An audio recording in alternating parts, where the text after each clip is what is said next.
It's baseball time in Houston with the Buck O'Neill Professional Scouts and Coaches Association annual conference. Jason Bristol, Jeremy Booth. Jeremy, this organization means so much to so many. What kind of role did it play in your development as a scout? You know, this is a mentorship organization, first and foremost. It really had a lot to do with the processes, the understanding the industry, future career plans, and holistic development as a human being. I cannot tell you the impact it's had both when I've been part of this association as an active scout and as I maintain membership beyond. It is an honor to be part of it.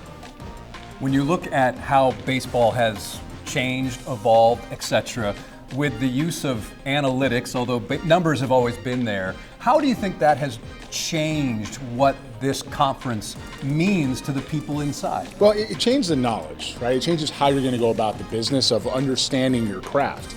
The guys in that room are some of the smartest minds in the sport. And when it comes to what they can learn and process and apply, it's arguably better than many of the people that are doing it instead of what's there. Now, why the opportunities exist, that's not for us to say. Why they don't exist, that's also not for us to say. But what I can tell you is some of the best brain, the best understanding, the best mentality, and the best etiquette of any scout in the game is in this conference today. How many members in there do you estimate that you know, roughly?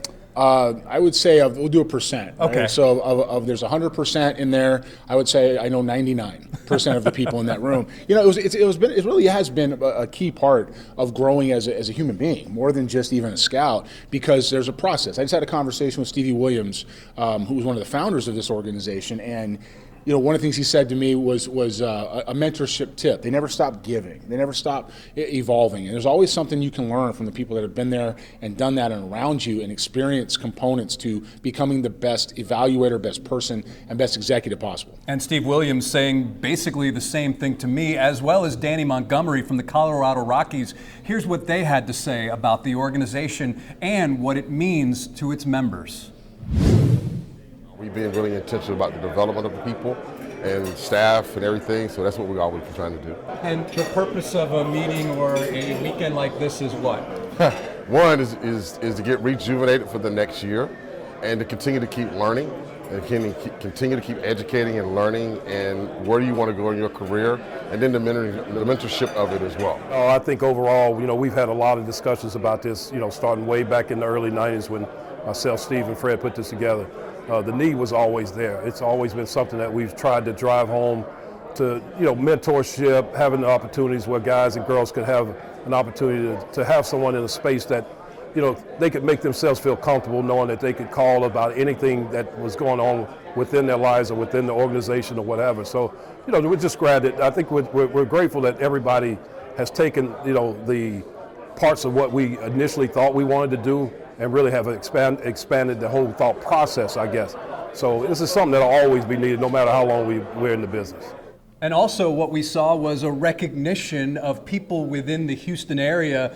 Carl Crawford is here, Michael Bourn is here, and there's a very good reason why they're here. So now let's look at the awards and recognition part of this conference. And yeah, there's some good stories thrown in there as well, courtesy of Ralph Garr, one of the league's great hitters in the 70s.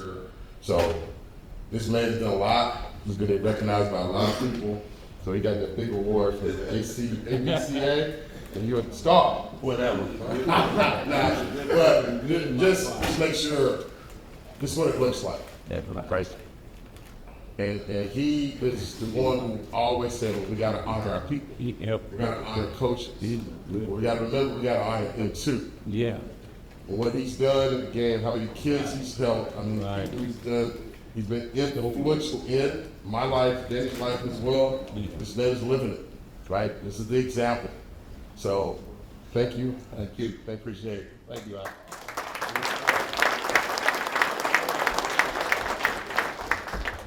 Our leadership talked years ago about every time we go to a city, we're going to try to honor those individuals and make our jobs easier. They're the ones that go get these kids in their cars and pick these kids up in these communities. And these are guys that have done this before we had academies and before we had organizations and travel ball. These are guys that lived in the community when we had park ball, where we most of us grew up. You know, so we were blessed this year, and the great thing about the Buckets, we're from all over the country. So every time we go to a city, we kind of identify somebody that grew up in that city. Ralph Jr., thank you so much for giving us these names, because the names that we had originally, they weren't the ones in the heart of this city. And we appreciate you for getting us on the straight and narrow path. And I can't thank you enough for that. So publicly, I want to tell you, thank you, Ralph Jr., for what you did, and all the phone calls that I made to you when you were supposed to be, looking at kids. So thank you. I want Carl Crawford to come up if he would. Oh, big time. That's a clip. And there's a guy named Michael Bourn that y'all might know too. Mike, come on.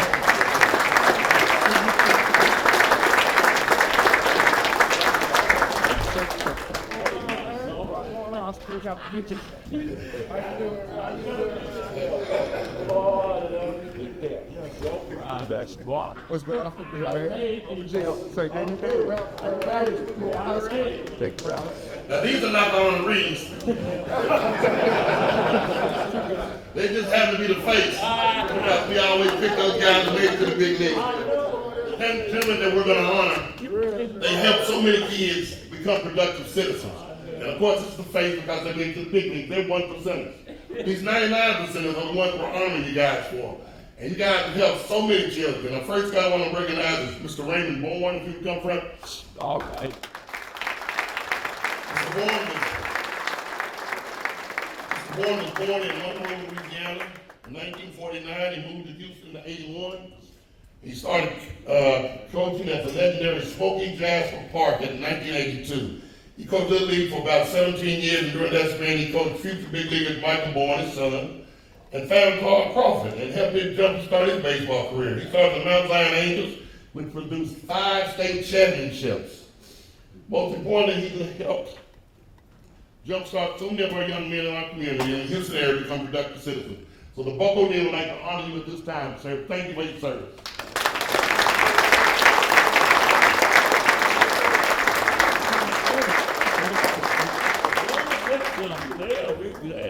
We're glad you are here. I want to thank you, Bonnie, me and John Bourgeois. We had 3 amazing players that made it to the big league. So I had this flag always carried around the house. It's saying it's from your little league to the big leagues. That is Jason Bourgeois, Carl Crawford, and Michael Bourn. All right. And thank you very much.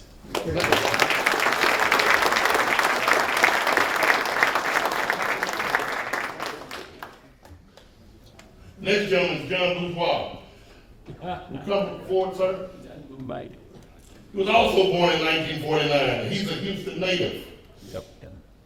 He grew up in Galena Park, Texas.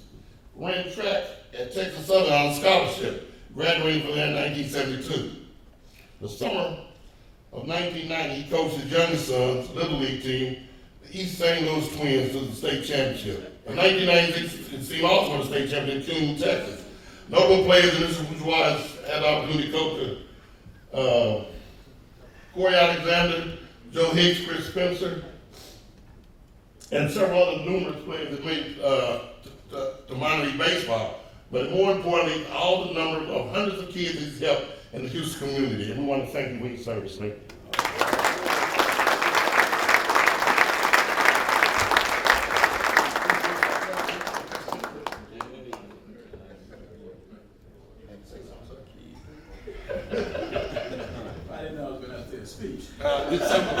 Just a little bit. First of all, I'd like to thank you for this honor. It was really a privilege for me to have the opportunity to coach Little League, and it was all about the development of kids. And the old saying, it's not whether you win or lose, it's how you play the game. And I think that in Little League, we always understood that development was the most crucial part of baseball. And, I hung out with Raymond. Raymond and I coached together. We even combined our Little League team to win state championships. And at age 13 and 14, my team beat.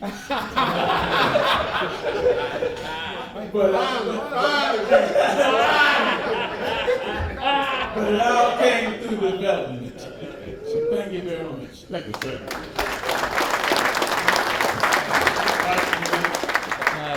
Well, I'm gonna back on that. I mean, we was playing against us when we was 9, 8 years old. They couldn't even handle us from then. But I just wanted to really give credit to these two gentlemen that founded, players around the city of Houston and the north side of Houston, which was Smokey Jasper. That's where you really played baseball. If you didn't play at Smokey Jasper, you didn't really play baseball. I'm telling you. You ask anybody that knows, but going to picking up Carl off of Hardy Street, which is the inner city of Houston, bringing them out to our house. There was so many neighborhoods. They've been in every neighborhood on the north side of Houston. I don't care which one you name.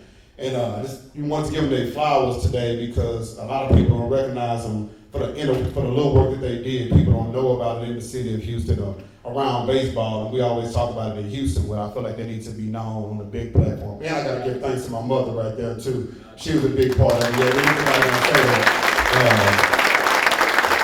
I have to give her credit. My brother as well. It's not just about baseball. My brother's a pharmacist, so you're not just developing on the baseball field. You're developing being to go further than that. You know what I mean? So of course, Carl, that was somebody I looked up to coming up, and around him you couldn't really be all that soft. He gonna test you all the time. You know what I'm saying? That's just the way he made. But he iron sharpens iron. So when I seen him in Fenway for the first time in the big leagues at 20 years old and I was in college, that inspired me. For real, because it's different when somebody's in your household that's coming over your house every day making. Yeah, you see Griffith, you see whoever you want to talk about, Bonds, but when you see somebody that's with you making, that gives you a different perspective of trying to play baseball on the top level. And I felt like when I see him do it at such a young age, I'm like, I got an opportunity to do this. And he drove me to the top level. I mean, he wouldn't be easy on me staying at his house, but I mean, he pushed me to the top level. But so to me, I always looked at him as a big brother because that's what he was to me. And he's an unbelievable athlete, probably the best athlete to come out of Houston, Texas. So I don't know if you want to say anything, but I'm just telling you, he's deserving of it. But these two guys really shaped us and molded us, because without that father figure, you don't know where you would be. I just want to tell y'all that. About the impact these people make. He went through the TSA like we all did to get here, but he didn't have to come. But it was so important to him, he did that, because he wanted to be over this moment. Carl, thank you so much. No problem, but good people, man. Yeah, so how y'all doing? I'm not gonna make this real short. So. You okay? But Mike leaving out the whole story, you know what I'm saying? Yeah. How it all started, I'm from Houston and from 5th Ward, North Side. Everybody know about that area. Yeah, it's hard. It's hard for everybody, but I played for the Salvation Army Boys Club. We was just happy to have the gloves, and we was actually telling we was sharing mitts with the other team. We didn't even have enough stuff to even play really. You know what I'm saying? I had no business over there, but just by the stroke of luck, and I guess just by the will of God, Coach Bourn just happened to be walking by. And I don't even know if he saw it, what you say. I think he said he heard the sound of the bat. I was on a whole other field, and he said he was walking, and he just heard the sound of the bat go bing, And he said he immediately turned around. He immediately turned around. He was like, "Who is that kid?" So I have to know who that kid is right there.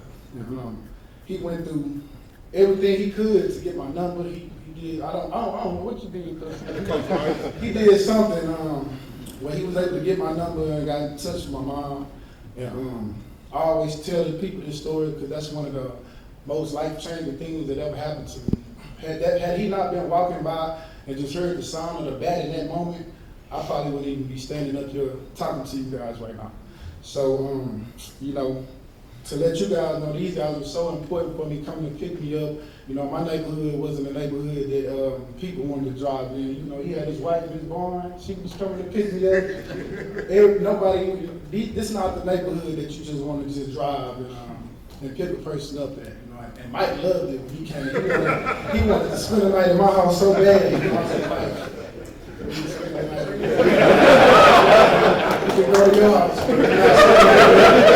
Just trust me on this one. And every time he dropped me off, they want to, hey man, come on, I want this. Nah, bro. Going back to you know what I'm saying? Runs in his grass and all that stuff. But at the end of the day, man, they really took that time out of their schedule to come off work to come pick me up, because if Coach Bourn didn't pick me up for a game, it can just be storming, raining, you know what I'm saying? But he knew he had to come get me. I had to see with my own eyes that the game was canceled, or else I was just gonna act a fool, you know. I mean, tell him, they had to come pick me up in the rain, you know what I'm saying? Hey, look, the game's canceled, you know what I'm saying? You can't play today, you know what I'm saying? But those are some of the little things that they did for me, you know what I'm saying? They opened my eyes up to a new world, and I'm always grateful for that because, you know, like I said, had that not happened, I don't know where I'll be today, and I just want to give all the credit to Coach Bourn, you know, Coach Bourgeois, because we all came together, like he said, we all won states together, we all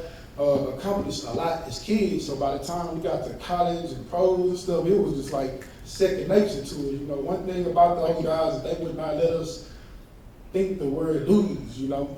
Like, Coach, what if we, no, that's not in our vocabulary, win, that's all we do, that's all we do, so. Yeah, I appreciate everything these guys done for me, and I'm glad y'all, you know, reward them with the hard work that they done to this point, and you know, may God bless everybody.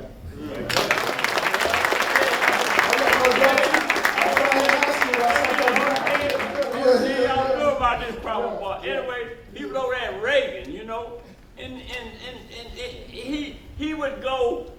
They tried to get him to leave Reagan and go somewhere, but he would go run his player. He wouldn't have enough players to stay. He would go get all his partners to get 9 guys. So big. I got to go get this guy. I'm going to get this guy. He said, I have enough. He'd have 10 players out there. He'd get the head of all of them. People come around trying to get him to leave. He never would leave. We went over there and worked him out. He hit a ball, let me tell you, man. You might think I'm lying. I was over there one time. I was over there, I don't know, I think it was at St. Pius. He had a ball over the second base in the head. I thank God that it was over his head. If the ball had been down low, I told my son, I threw my head up. I said, go get it. Boy, you heard it just like he said, the ball, bam! Shot like a rock. And then, so we went over there, he wouldn't go nowhere, he'd go to the rig. We ought to, it's a building over there ain't bothering nobody, ain't nothing on top of it, flowers and everything. He thinks, man, he hit a ball, man, look, and landed on top of the building across the street. I just, everybody just laughed. Yeah, all right, man, well, I think y'all been having us, man. I see y'all.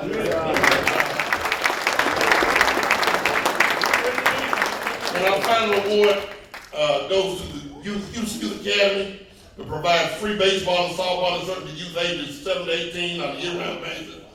If Duane Stelly would please come and accept this award for the Montgomery Association.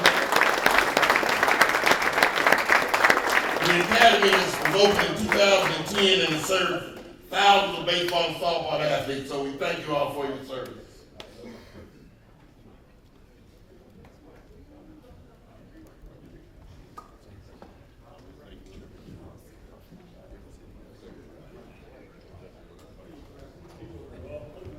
Just want to say, you know, on behalf of kind of the Buck O'Neill and just kind of what Gavin intimated, just want to say welcome to Houston pretty much.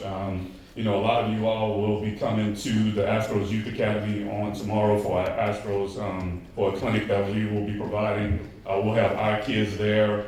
You know, it's really kind of a full circle moment for me, kind of being in the youth space. You know, I started off with kind of the Buck O'Neill. I'm originally from New Orleans, Louisiana, kind of a Hurricane Katrina transplant here to Houston. But back in 2004, you know, my mission was always to work with kids in the inner city, work with inner city youth, the devotion of, you know, kind of my past to kind of bring that on to the future youth of, you know, of our youth today. So they asked me to put together a clinic. We brought probably about 50 kids from New Orleans out to Barrow Stadium, where our Youth Academy is currently now. And, you know, just kind of from that moment on to now, it's kind of almost a full circle moment and kind of bringing that back with, you know, kind of Buck O'Neill. So just wanted to say, you know, that on that end. And, you know, for you all that come out on tomorrow, it's going to really be an inspiration to a lot of kids to see all of the Major League Baseball scouts that we have, around the country and kind of pouring back into them. So just want to say too, that this past year, we got one of our kids to the major leagues, right? So from the Youth Academy. So that's always a special moment in, our history as far as from the Youth Academy standpoint. But, that's goes to the Astros Youth Academy as well as the Youth Academies around the country. So that's kind of that goal, is to make sure that we're trying to put kids into the major leagues, trying to get those kids into different levels of baseball and softball. So, just know that when you come out tomorrow, it really is going to mean a lot to a lot of those kids that are going to be, at the academy tomorrow. So just wanted to say thanks on that, and we'll see you all tomorrow. So.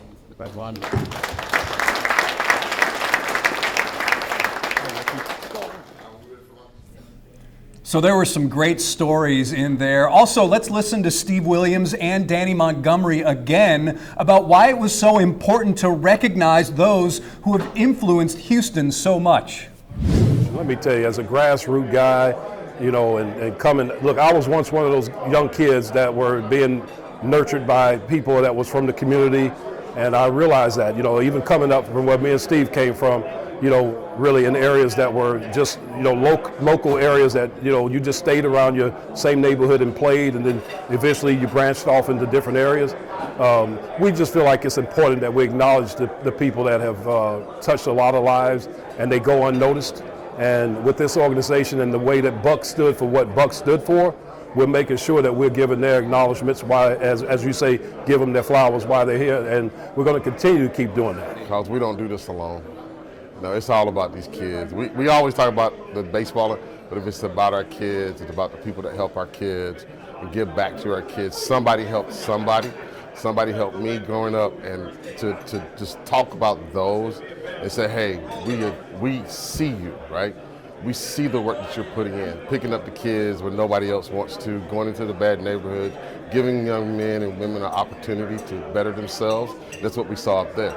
And that's why it's really important for us, because somebody helped us too.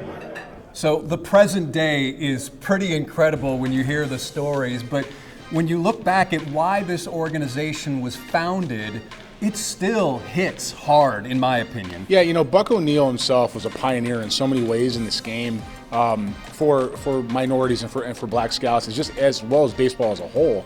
And I can say this with conviction. This mentorship group started as a way to evolve and to grow. It's not designed to be, exclusive from a standpoint of ethnicity or gender. It is actually extremely inclusive, which is the entire point. Yep. Because the belief in diversity is difference in thought, it's difference in opinion, and difference in value. And when you have a room like this who has paid some dues, paid some cost to be where they're trying to go in their career, the mentorship of others who can understand that plight or be part of that plight is key.